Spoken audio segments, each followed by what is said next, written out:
Well, good afternoon. Thank you so much for being with us today. We are going to get started very shortly. My name is Sharon Parento, for those of you who haven't joined us before, an especially warm welcome to you this day. The Decluttering Battle Plan is going to help you, we hope, to get on the other side of clutter so that you can enjoy life to its very fullest. So right at 1 o'clock, we are going to get going to be respectful of those of you who are here on time. So thank you. There I am in a nice photoshopped picture with hair and makeup done, but I hope you will forgive me from working from home these days. We started these seminars in person 4 or 5 years ago in the various communities that we serve in York Region, because I found that when I was working with people who were getting ready, especially to downsize, the thing that they were asking me was very similar across the board. So whether in Markham or Aurora or Vaughan, wherever it was, people would say to me, here are my challenges. I have too much stuff. I don't know where I should move to. I'm not sure if I should renovate the house before I sell it. And I've heard a lot about staging, but it seems like a waste of money. So kind of this, this combination of different questions led me to believe that I could help people best by providing them with information about these topics, and it can really make a huge difference in the outcome to people's retirement. I've noticed, like the funds that can be acquired when certain steps are followed is really, really important. And number one thing is the clutter. So this is probably the most important of our webinars now that we do. First, we started in person. Now we're doing them as online workshops. And as such, I would really encourage you to find your way up to the green menu bar and click on where it says more. And there is a place for you to add your questions, your comments, share any concerns that you might have. So as part two of the webinar that we started last week, I wanted to spend a little bit of time reviewing where we've come from, because today we're going to use that basis of information and extend past it, really drill down to some practical applications. So the fact that you are here tells me that you recognize that either A, you have too much stuff right now and it's somewhat of a challenge for you, or you see the time, you foresee the time when the stuff that you have acquired over the years, that accumulation is going to block you from doing the next step in your life. So congratulations on being here. It's a very, very common problem. I hear it over and over again. So the fact that you have chosen to invest some time together, I hope, is going to bring you dividends of good fruit. So that, as I said, the goal here is to get you unblocked. And regardless of where you are in your real estate cycle, my intention here is not to sell my services. My intention is to come from contribution and to help you. So even if you're not planning on selling your house, I'm going to tell you this can really pay off for you in terms of peace of mind and enjoyment of your space. But if you are thinking of selling, I can also tell you that this is the number one thing you can do to add value before selling. So I encounter every single day clients who are calling me because really they're in a house that's too big for them. And when they add it up, they're really paying a lot of money, putting in a lot of effort to maintain something that is really just to warehouse their stuff. So just to review, we talked about this last week. I'm not going to spend too much time in it, but there are lots of costs associated with clutter that you might not have accounted for. not just, like I mentioned, owning a home bigger than you need as a warehouse for your stuff, but also the peace of mind, the fact that your home doesn't feel like a safe haven. You don't have any relaxation when you look around. It makes you feel anxious when you see the clutter. Also, there could be some impacts now as we're starting to socialize that you don't feel like your home is ready for guests. But there's also a lot to be said about the actual financial cost of clutter, both in terms of lost bills or missed payments or repurchasing things that you can't find, or the one that we talked about extensively last week was the actual cost of staying in a detached 3 or 4 bedroom house versus being able to take just the essential things that you really love and want and value and bringing those into a smaller space. And I pulled the Toronto Real Estate Board statistics from last week to indicate that even staying in your same neighborhood, but changing categories from, say, a detached house to a townhouse or to a condo apartment could net you as much as $700,000 on average. So holy mackerel, when you add up the cost of maintaining a detached house, you really have to ask yourself this last question. Are you getting more out of your possessions than it costs you to maintain them? And that's really where the rubber hits the road for me, right? That we all have a bad case of affluenza, where we're so affluent that we have more things that we need. But if COVID has taught us anything, really, a life is meant to be lived, not through our possessions, but through our relationships, through our experiences, through freedom. I think many of us have really felt pinched by having to stay in homes that are not exactly to our liking in many ways. And I know clutter can be a big part of that. So I find this all the time with my own my own set of my glasses. I'm always looking for my glasses.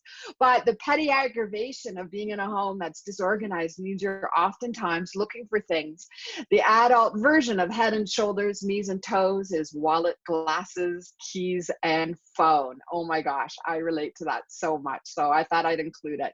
I'm preaching to myself today, so don't you think that this is somehow a judgy type of presentation. Not at all. I'm right in there with you. And as a matter of fact, I'm going to be setting the timer when we're finished for 25 minutes to clear up my office because it's become a bit of a dumping room lately. So I've been very busy. All of us here have more than we need. And I wanted just to touch on a few reasons why you might have told yourself. Some of the things that I hear regularly are covered in this chart. The things that people tell me, oh, well, I spent good money on this. I get it. I relate. We scrimped and saved for our solid cherry Duncan Fife style dining room set. And the truth is, we've gotten the use out of it. For the Christmases and the Thanksgivings, the holiday gatherings, the friends' dinner parties, it doesn't owe me a thing. I might have spent good money on it, but it doesn't mean that it's worth that same going forward. It may not be something that I choose to bring into a smaller home. As a matter of fact, it's not, for a couple of reasons. The fact that I spent good money on it doesn't mean that I should keep it, because as we've just identified, it's costing far many times more than its inherent value to store it, either in your house or in a storage container or wherever it is. So the other thing that I hear all the time is they are saving it for family. We covered this briefly, but these are the 3 key questions I would ask myself about the things that I'm saving for my children or my future yet to be even considered grandchildren. Is, do they know? Do they want it? And what's the retrieval plan? If I could ask you one thing from this seminar, is to have those conversations with the people who you love and are keeping things for, to find out if they really want them. Even just having that conversation ahead of time before you're really going to be sorting and purging and all that will help you to identify what's valuable to them. And we know that our kids are not the same level of collectors that we were. They're not really prizing furniture and antiques and heirlooms. So you might be surprised that they don't want the things. I know I was. I was hanging on to some baby furniture for future grandchildren, and my kids very uncategorically said to me, we don't want it. It's not safe to today's code. It doesn't fit any of our future plans. So I put it out to the curb, and I was grateful to see that within about a half hour it was gone. So the might need it someday is the other category of reason, in air quotes, that I hear from people why they haven't decluttered. They keep things because there's a future time where they think they're going to need it. And now I've seen this apply to everything from multiples of tools to crafting supplies to hardware to kitchen. Like, we're just not entertaining in the way we used to. So having duplicate sets of china or even appliances, small appliances that we use once or twice a year, really just not worth holding on to. And I'm going to suggest a strategy here that if you were to give it an expiry date, like we're changing over now from summer to fall. If there are things that you kept that were summer type items or small appliances or sporting equipment, and if you didn't use them in this season that's just passed, that's a really good indication that you're not going to use them again and that you don't need them. And I'm going to give you permission to give those things away. And if you ever needed it, we're all fortunate enough to be able to actually repurchase it. But that's the key question. If you lost it, would you actually repurchase it? That can be the question you apply to everything. The extra clothing in your closets, the shoes, the dishes, everything. If it somehow was wiped off the face of the earth, would you go to the extra trouble and expense of replacing it? And if you can say no, or even if you have doubt, that's a good indication that it doesn't need to travel with you to your next home. So I'll let you review those. Every time we tell us something that is a block to decluttering, we have the permission to give ourselves the counterbalancing truth so that we can move forward. We don't want to be having all these balls and chains around our ankles in the form of craft supplies and Tupperware and home appliances. So I understand the conflict. We all want to be more minimalistic, and yet we also want to keep the 5th grade math assignment because we think we might need it later. Well, I confess to this. I had boxes of university notes, boxes of teaching supplies. I'm not a teacher. I'm not going back to school. And I was reluctant to get rid of them, but I did. So if I can do it, I think you can do it too.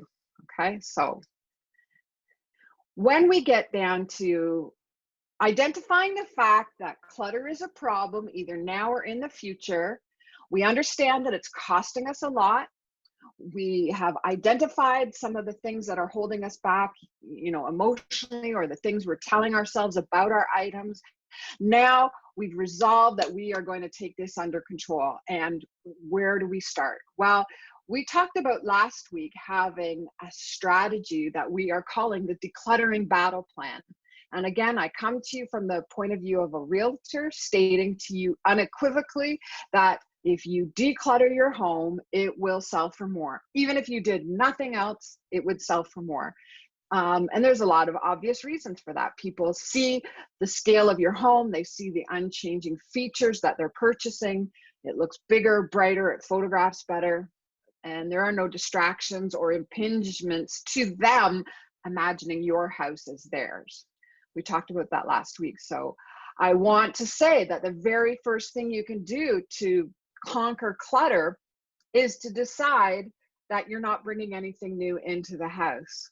Really, a moratorium on consumption, essentials only. And oh my gosh, this is really a hard decision to make. But when you decide that enough is enough, you'll understand that it's really a decision to live within the means of the things you've already acquired and not to purchase additional.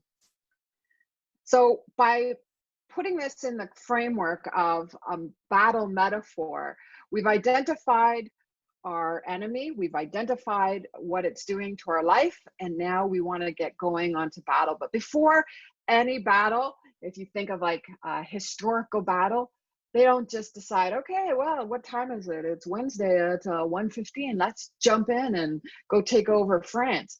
No, the purpose of preparing for battle is that you gather up everything that you need so that you maximize your chances for success. So we're going to start strong. We're going to give notice, gather supplies, and visualize victory. By starting strong, we said that we were actually going to put a date on the calendar. We're almost ready for a new month. Perhaps that's the date that you choose. It's going to help with the procrastination that comes along with clutter, that it just seems so overwhelming. We push it into the future so that someday just gets pushed and pushed and pushed, and then it never gets done. So we're going to start strong, and we're going to give notice. We talked about this last week, briefly touch upon it, that it's really important to get the people who are using your home as unpaid storage aligned with your plan to declutter. So that is oftentimes a spouse or your adult children. Lots of us have experienced our children moving out, but leaving some of their junk, I'm just going to use another word, crap behind. And it's okay for us to say as their parents, hey, it's really important to your dad and I that we get our house streamlined a bit for potential future sale. Your hockey equipment or your whatever it is, your sports trophies, your textbooks, whatever that is in your case, it's okay to ask them to make a plan to retrieve it or give you permission to donate it. And a lot of times when the two spouses are aligned and the children are going to kind of fall in step, right?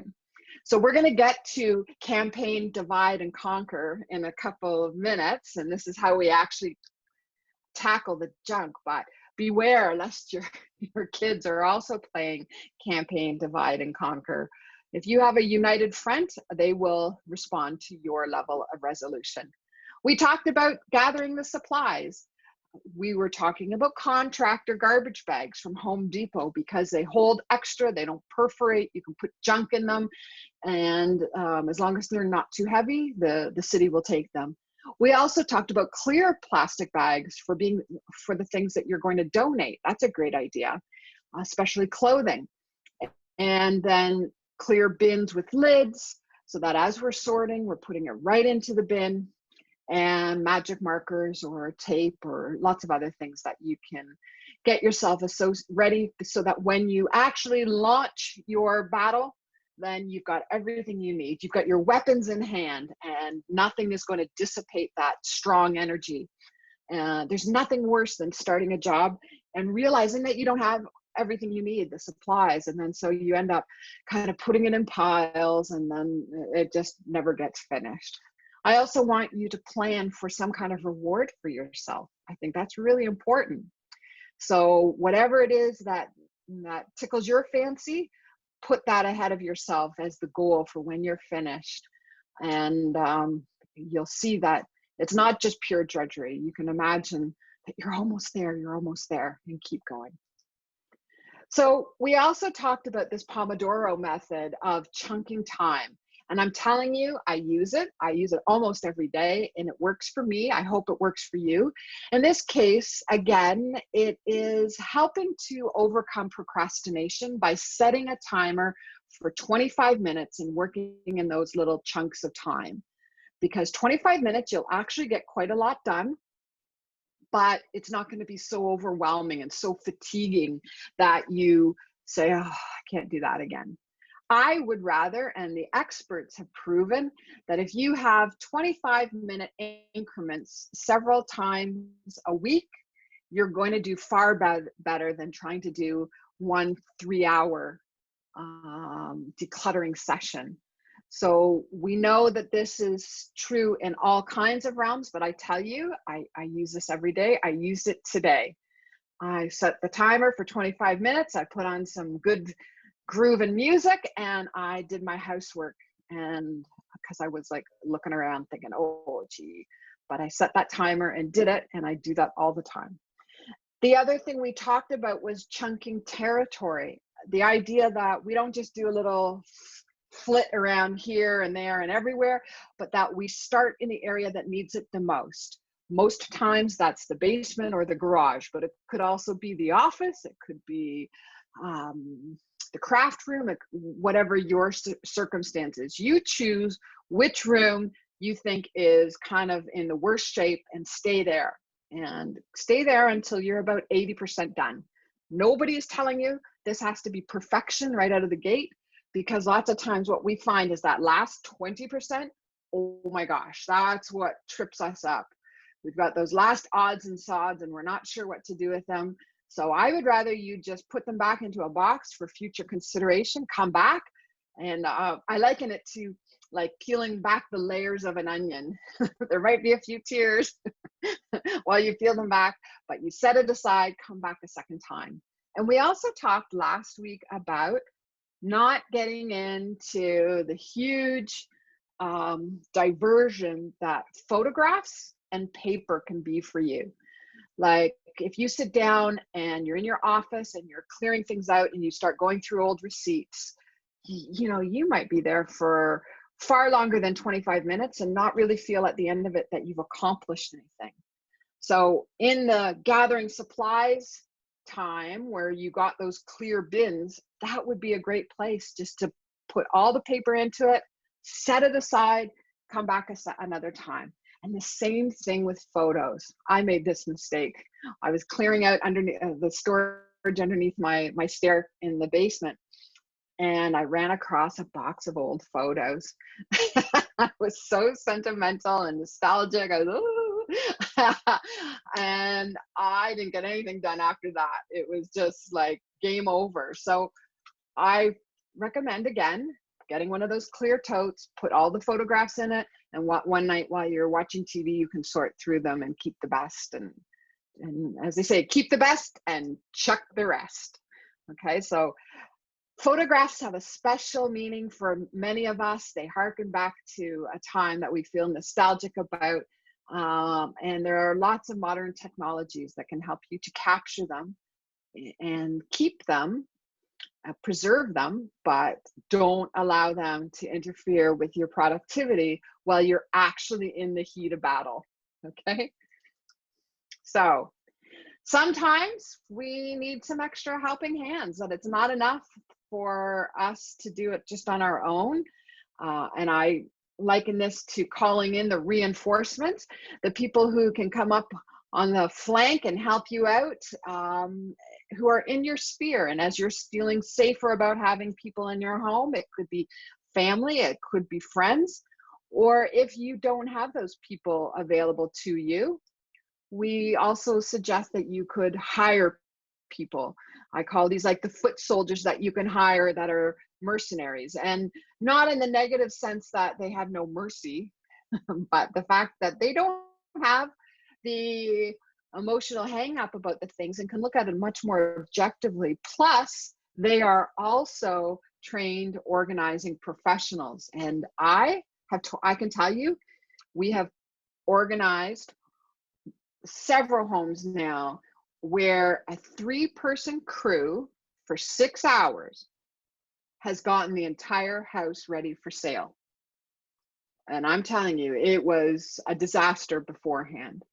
So it's the power of people power multiplied. So 3 people working for an hour are going to get more done than you for 3 hours. So if you have the means, i.e. you have the money, or this is a great option. And I've seen, like I said, really impressive results from professional organizers who come in and they do it. They blitz it. So the other kind of lesser application of this is to have just a younger person in your life come and help you with things like, lifting heavy boxes, or putting an online auction together of your things, or posting them on Facebook, and you can pay them a commission split. You can give them a bit of pocket money. And I'm telling you, young people today are really, tough to find jobs. So you might find you have a willing participant. Excuse me, I just have to clear my throat. Okay, so carrying along, we are now at the threshold of the basement. We are standing at the basement. We are looking at this wall. We don't know how to even, where to start, how to begin. Now, in general, I mentioned last week, I'm going to share it with you again, a professional organizer told me that when they come into a space, they start left to right, so in a general clockwise motion, top to bottom. And so if you were literally standing in at the garage, you've lifted up the garage door and there's a wall of boxes, you would literally start with this box up here on the left, pull it down, sort it into its relative dispersal, and then the next one down and the next one down, and then, continuing on that way. But for those of us who just have kind of a general level of clutter, it's not an actual wall like that, we've decided that this campaign, Divide and Conquer, is a really effective strategy. So we're going to take the clutter and start categorizing it. And the first thing that we are going to look for are the things that are really essentially garbage. Now, my very first real estate transaction was with a hoarder. And that was really obvious what was garbage and what wasn't. But in your case, I'm presuming you're not to that degree, but there is lots of things that we're hanging on to that are broken, soiled, or missing parts. Things that we intended to fix, pieces of spare parts of things we don't even own anymore, outdated, obsolete technology. So many houses I go into have things like spare pieces of shelving or trim for around the windows or baseboards and things like that. A nice little pile behind the furnace, it usually is. None of these things are things that anybody else can use. They're not in current condition, and I'm going to suggest that they probably need to just be chucked out. So have a look through this list. We somehow have travel mugs in our house like crazy. But also the things that I have underlined here are these are hazardous wastes that have to be disposed of at a facility, and e-waste, again, the same facility. We're going to be sending you a guide to garbage and recycling facilities in York region. We'll send that to you by email, and it's going to tell you the places where you can dispose of those more problematic materials, okay? So this to me is funny, the gift bag of bags. I had a client that was downsizing and she had a bag of dollar store bags. And we were packing through, but she didn't just have one, she had like 6 or 7 bags of bags, dollar store gift bags. And I said to her, are you going to pay somebody $30 an hour to carry your bag of bags? The fact is we have these bag of bags and we end up going to Dollarama anyways and getting a new one. So why not just recycle them, put them into recycling and get rid of them? Because they don't, they don't last forever anyway. So that was just one example of the things that we can have that we don't think of them as being garbage, but they really aren't of any use to anyone else. So I love this one. By the age of 35, you should have a huge box of random cables, but you can't throw them out because you're pretty sure you might still need a couple one day. So true. So if you've got a bag of bags or a box of cables, time to get serious and get those out. So now this is my favorite category, and that is donations. Um, there is an overwhelming amount of brown furniture hitting the donation mart places. So you might find that places like Habitat for Humanity or some of the other donation sites are getting a little more picky. But I love the idea that you can give the things that still have good life in them, that are in clean and in good repair, and give those to people who can actually need them.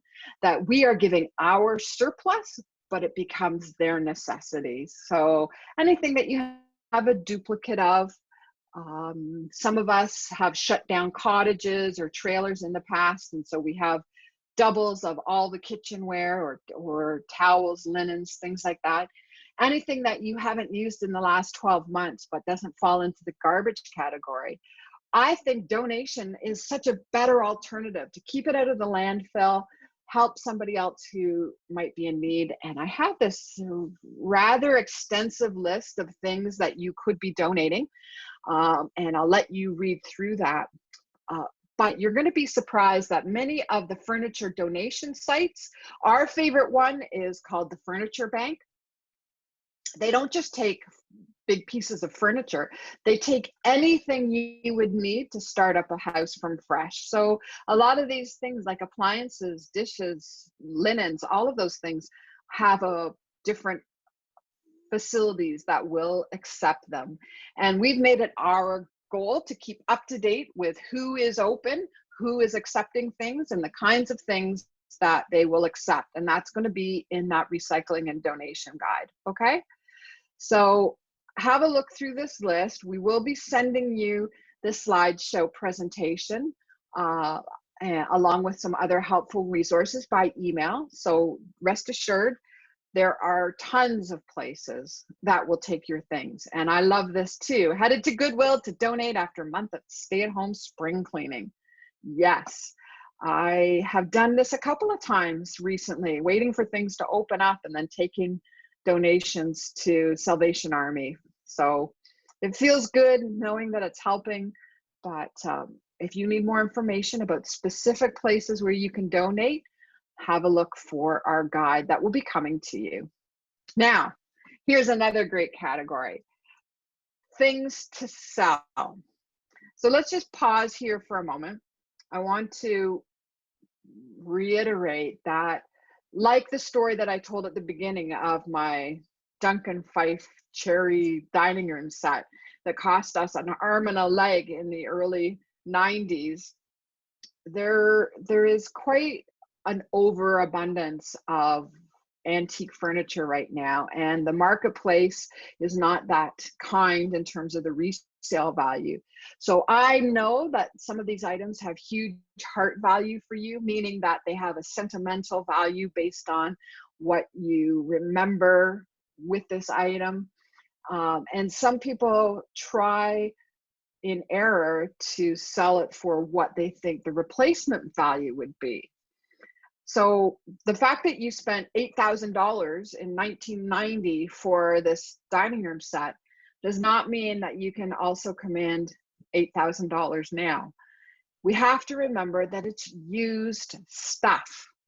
So there are some exceptions, and I'm going to say that mid-century teak furniture right now is extremely hot. Some of the really old vintage arborite table sets, you know, the kinds that almost were like a 1950s diner, some of those are very collectible. Along with a few other categories where their value is surprisingly high, like solid state electronics, certain rare books, those kinds of things. I am not an expert in those collectibles, but I can refer you to companies that will help you to either auction it off or just even to assess its current market value. But for the most part, I just have old junk. I don't have valuable antiques. I don't think the Antiques Roadshow is coming to Richmond Hill.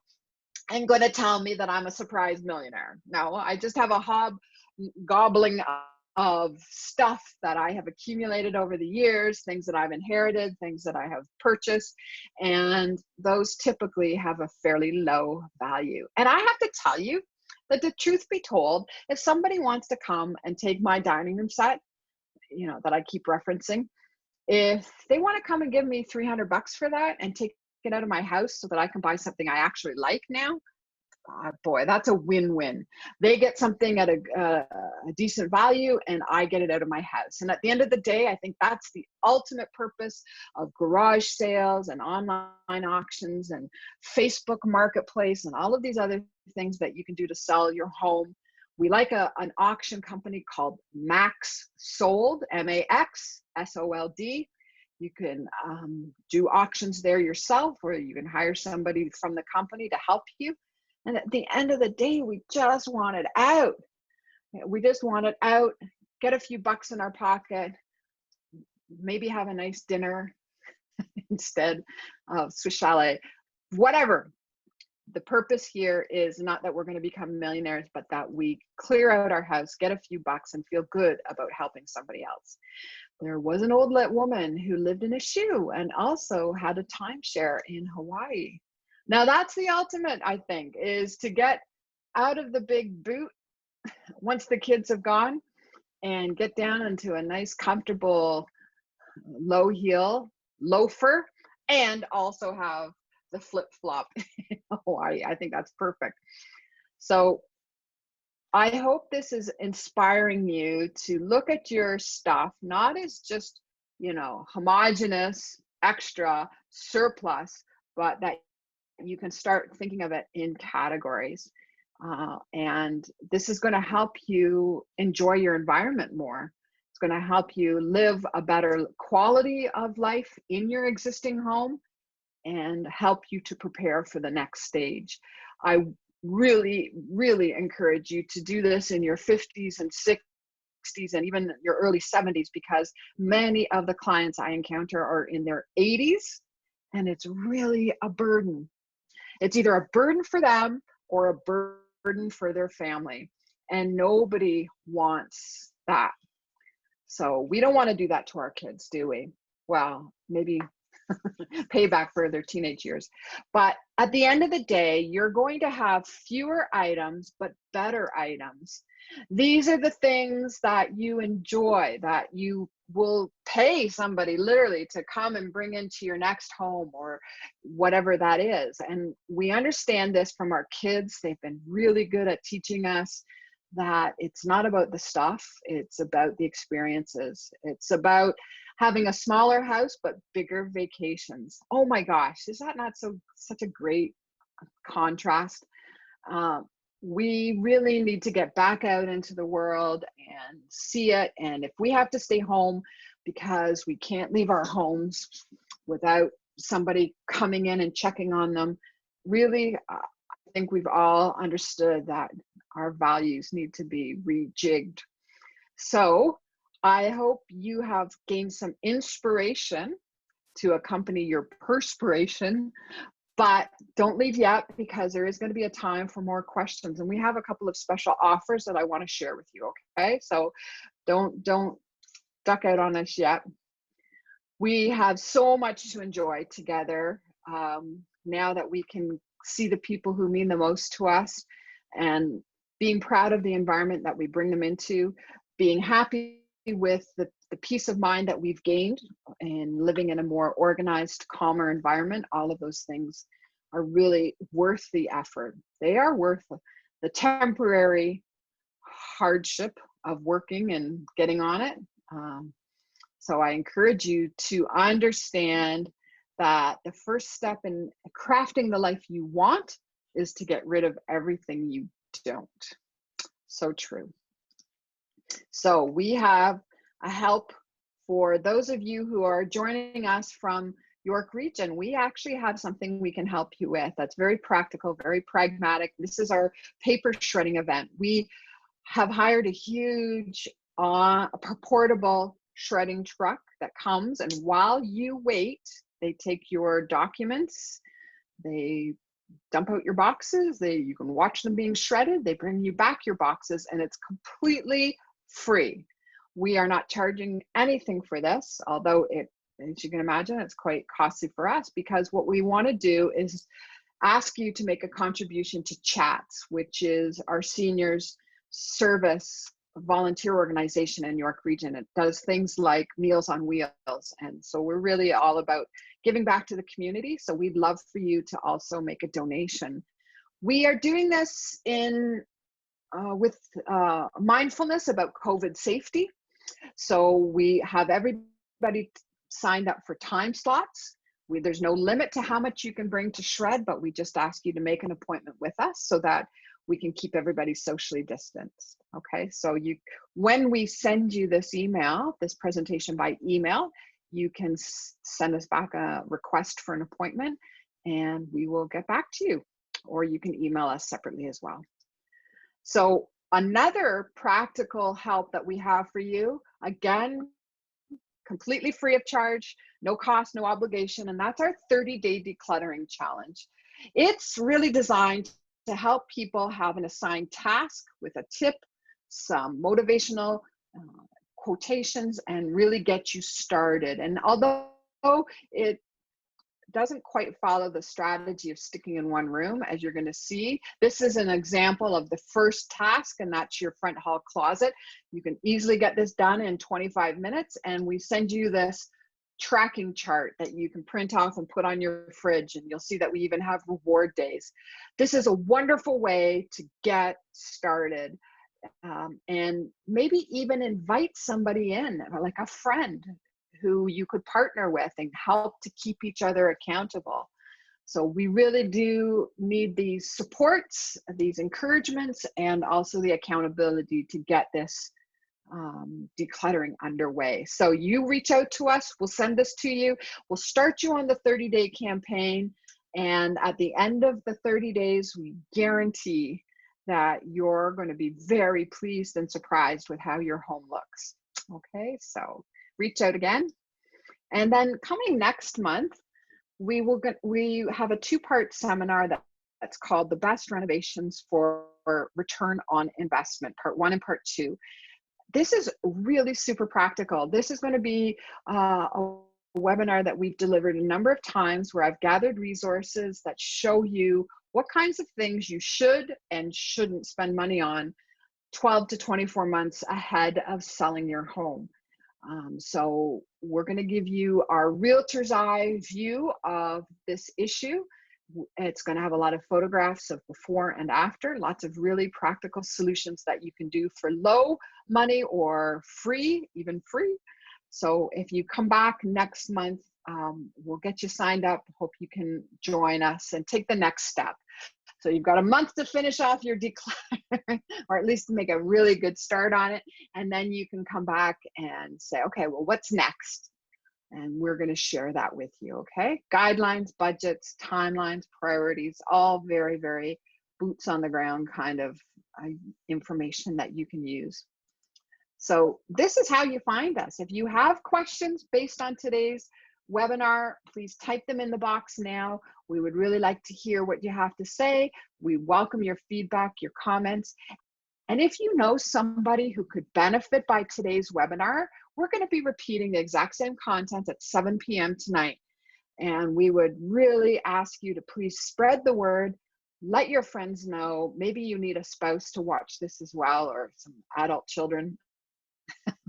Not as a punishment, but as an encouragement. Here are the ways that we can be found. Okay, Facebook, Instagram, LinkedIn, we're everywhere. And I now will open up the floor to see if you have any questions. Any questions for us at this point?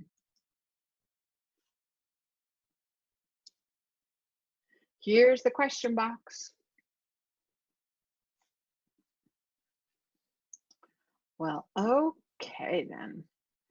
I really appreciate your time here today with us. Thank you so much. And if you have questions that occur to you after and you want to reach out, we've shared our contact information with you, and you are welcome at any time to ask us, and we're going to do our very best to give you the answer, or if we don't know the answer, to find out. Okay, so thank you again for being here. My name is Sharon. It's been my pleasure to share this information, and I look forward to seeing you again. Bye-bye for now.